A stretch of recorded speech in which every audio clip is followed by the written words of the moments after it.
Hello guys, ito nga pala ang day 15 ng aking paggamit ng resistance band at nag-improve naman.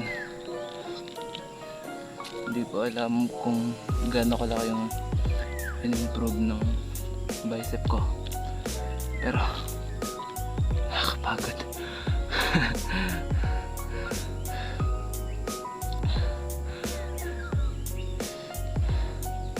Ano oras na ako nagising kanina? Alas 5. Dapat ang gising ko 4:30. Gising na ako, tapos bibihis lang, sabay alis na. Hindi ko narinig yung alarm. At ayun,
tapos na nga pala ako ngayong araw sa workout ko.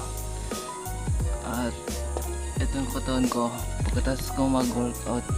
At ito yung muscle ko. And kung makikita nyo, medyo